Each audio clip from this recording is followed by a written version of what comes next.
Hi, folks, and welcome back again to another day. And I'll say it again, well done you for getting here. In these trying times, it can be a bit of a push, but you're getting there, and it's another day, and you're moving forward. So, um, I want to continue in the theme of our anger videos and give a wee bit more insight to it.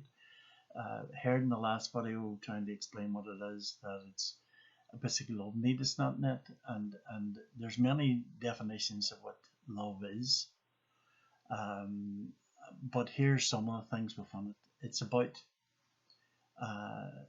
treating people with patience, showing self-control, being kind by giving them attention, appreciation, and encouragement, being humble, which is about being real without pretense or arrogance.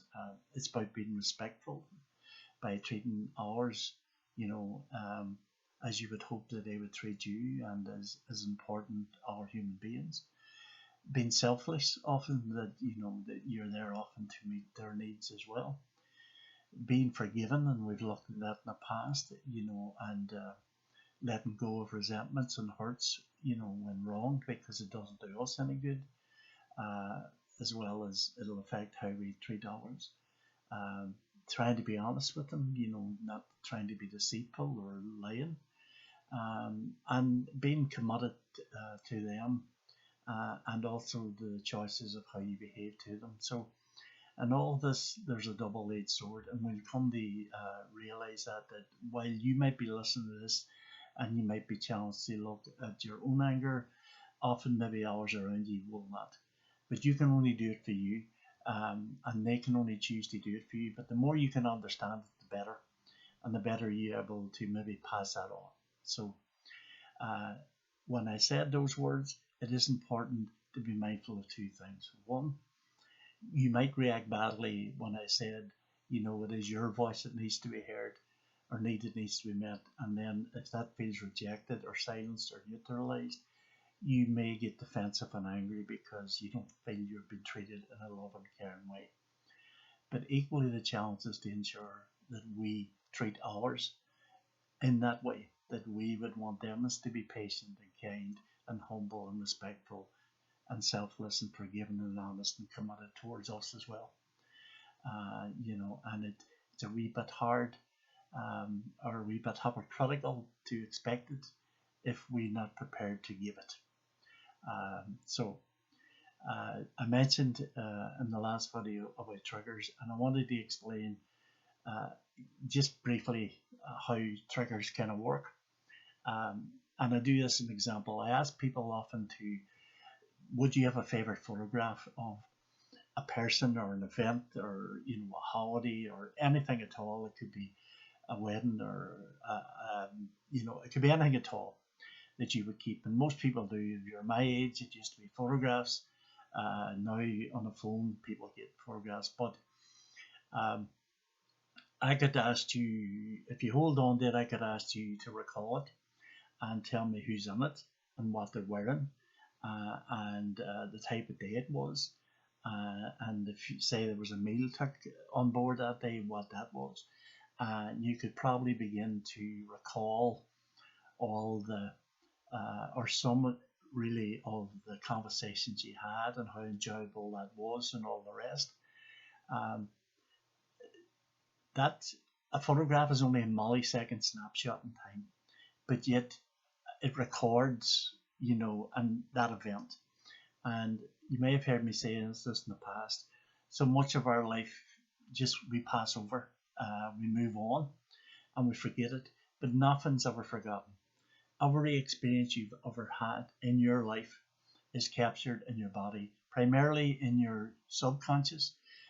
Time moves on, we move on, we forget. But we can go back to that photograph and we can begin to bring it back again. Uh, that's the nice stuff. That the not so nice stuff we're talking about, those sense of being rejected, that somehow being treated in an unloving or uncaring way, are very painful. And like that, anytime anybody does anything with the senses, with any one of our senses, we can connect to it I'll give you an example of my own. When I was a lot younger, I used to go to holidays to an uncle of mine in England. He was involved with Aristotle, and part of that, when I was about 15 or so, we used to go out into the fields, cut down grass, take it back, chomp it up, and give it to the horses. Now, even to this day, the first time I smell new cut grass, you're transported back there again because our senses are very powerful.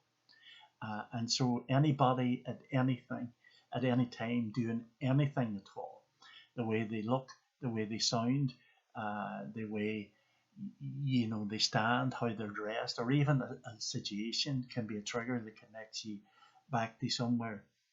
It is said that approximately 80% often of language is non-verbal, and I always say this to people: it's about the look. Often, as all of us would probably grown up with a parent, they'd give it a look. They didn't have to say anything. We knew exactly. You reach the limit. Don't cross this boundary. There'll be consequences. If we're honest with ourselves, we've probably given that look to many people ourselves, our own children, even our partners, and all the rest. And they know, stay away. Don't come near us. Danger here. So we read behavior very well. And so then anything, tone of voice, anything, a certain word, something that represents any kind of senses at all, can be that trigger point. And what we need to do with anger is to understand that, and be able to see, again, as I would say repeatedly, the vast majority of times, it's not the person in front of us. They are the trigger. They're like that photograph, or almost like a mirror being held up to you. And your challenge is to begin to understand what is actually happening, what is going on here. And the next video will begin to show you ways that you can actually do that. But again, particularly as we are often, housebound at the moment, and we're around people probably for longer than we've ever been in the past, there is the capacity for anything they do to trigger an annoyance. And it can be even our children, if we feel they're disrespecting us or not listening to us. They can represent, things in our own past that we react badly to it. So now more than ever, I would repeat what I say at the end of each video. It is time to talk softly to yourself, treat yourself kindly and lovingly, but to help us all get through, make sure that those that you're living with and that you're around and interacting with, that you treat them in a kind, respectful, loving manner. Because we are all in this together, and we have to get through it together. And the hope would be, if we understand better what's happening, that we will be able to make healthier choices that allows us to treat others with the respect and dignity and patience and kindness that we would like and love those to treat us with. So for now, I'll leave you. Thank you for listening. Talk again tomorrow.